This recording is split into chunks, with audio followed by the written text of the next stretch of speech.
अनूपपुर जिले में रामायण काल और महाभारत काल के विभिन्न अंश देखने और कथा और किंवदंती में सुनने को मिलते हैं। अनूपपुर जिले के कोतमा विधानसभा क्षेत्र में सीतामढ़ी के निकटतम स्थान ग्राम रेउसा के पावन धरा पथरा चरण तीर्थ में रामायण काल के दौरान श्री राम जी के चरणों के निशान बड़ी तादाद में मिले हैं। लोगों का मानना है कि रामायण काल के दौरान कोतमा विधानसभा क्षेत्र के सीतामढ़ी और पवन पथरा चरण तीर्थ में अपना वनवास के कुछ समय यहाँ पर गुजरे थे। इसके साथ ही किस्से कहानियों में महाभारत काल के दौरान राजा विराट की नगरी में अज्ञातवास के निवास करने के दौरान भीम नकुल सहदेव के अल्पकालीन निवास के कुछ किस्से कहानियां चरण तीर्थ से जुड़े हुए हैं। मध्य प्रदेश और छत्तीसगढ़ के बॉर्डर स्थित सीतामढ़ी ग्राम, जहां पर श्री राम के आगमन के कुछ सबूत मिले थे, वहीं से चंद किलोमीटर की दूरी में रेउसा ग्राम के पावन पथरा चरण तीर्थ में रामशिला, लक्ष्मणशिला, पांडवशिला आदि के 7 दर्जनों चरण के निशान, चिन्ह, पंचकुंड, एक गुफा और एक बावड़ी प्राचीन काल के मिले हैं, जो कि रामायण और महाभारत काल से जुड़े हैं। रेउसा ग्राम के ग्रामीणों के द्वारा चरण तीर्थ स्थल पर पूजा पाठ और यज्ञ आरंभ किया गया, जहां पर मध्य प्रदेश अनूपपुर जिले का यह स्थान अब लोगों के दिलो दिमाग में धार्मिक भावना जागृत कर रहा है और लोग इस चरण तीर्थ के नाम से पुकार रहे हैं। मध्य प्रदेश और छत्तीसगढ़ के दर्जनों ऐसी जगह है जहां पर प्रभु श्री राम के आगमन के कुछ न कुछ निशान मिले हैं, जिसके बाद छत्तीसगढ़ शासन के द्वारा सीतामढ़ी से यात्रा प्रारंभ की गई थी। वैसे ही मध्य प्रदेश अनूपपुर जिले के रेउसा ग्राम स्थित चरण तीर्थ में प्रशासन के द्वारा संरक्षण और अनुदान की मांग की है। मॉडर्न इंडिया न्यूज के लिए अनूपपुर से अमित कुमार बैस्ट की रिपोर्ट। भैया, ये चरण तीर्थ नाम की जगह है। यहाँ पे भगवान श्री राम के चरण चिन्ह हैं, माता जानकी जी के चरण चिन्ह हैं, लक्ष्मण जी के चरण चिन्ह हैं। जगह जगह पूरे भारत देश में अगर हम देखें तो इतने चरण चिन्ह पूरे भारत देश में कहीं भी नहीं मिलते।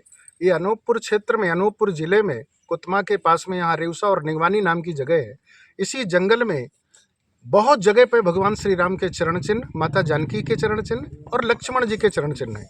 ये मेरे बगल से जो आप देख रहे हैं, ये श्री राम शिला है। इसी पे भगवान श्री राम विराजमान थे। इसका प्रभाव है कि ये हमेशा शिला ठंडी रहती है, चाहे कितनी गर्मी में देखें आप, चाहे किसी भी अवस्था में देखें, तो शिला ऊपर का भाग एकदम से ठंडा है और यहाँ का भाग गर्म रहता है। अच्छा, यहाँ पे जो लोग आते हैं, पर्यटक आते हैं, कहते हैं कि यहाँ एक बावड़ी है, बहुत पुरानी बावड़ी है, गुफाएं हैं, तो उसका क्या महत्व है, क्या है, उसकी कहानियाँ क्या है? वो तो गुफाएं हैं जो देखिए, तो पहले ऋषि मुनि महात्मा रहे होंगे। उन गुफाओं में अभी मिट्टी भर गई थी, तो एक बाबा जी जो हैं उन्होंने उस मिट्टी को निकाला है, तो वो गुफा मिली है। अब उसमें पहले के ऋषि मुनि कौन रहे हैं इसका पता तो हमें नहीं है, लेकिन यहाँ का विशेष महत्व ये है कि कोई भी व्यक्ति आकर के अगर मनौतियाँ मांगता है या कि परिक्रमा इस शिला के, श्री राम शिला की लगाता है, तो तत्काल उसकी सारी समस्याएं समाप्त हो जाती हैं और अनेक प्रकार की खुशियां अपने आप उसको मिल जाती है। यहाँ पे आने के बाद में यहाँ की ऊर्जा ही ऐसी है कि इस ऊर्जा में बैठने के बाद ऐसा लगता है कि यहाँ से जाना ना पड़े, एकदम से एक आनंद की अनुभूति होती है। अभी राम कथा और कुछ यज्ञ होने वाले हैं। हाँ, 20 फरवरी से यहाँ पे श्री राम कथा, श्री राम महायज्ञ और रामलीला का आयोजन है, जिसमें कि क्षेत्रीय लोगों का कल्याण हो एवं क्षेत्रीय लोगों के आनंद के लिए, उत्साहवर्धन के लिए ये कार्यक्रम किया जा रहा है। ये सन 93 की बात है। मैं कोतमा गया था और कोतमा से वापस आते समय मुझे यहाँ 12 बज गया था।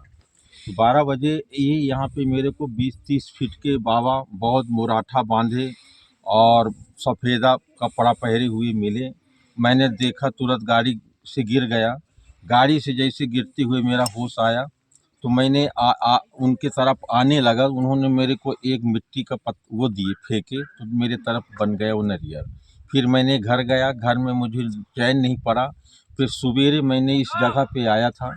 उस समय यहाँ पे ईंटा पत्थरा चढ़ाते थे।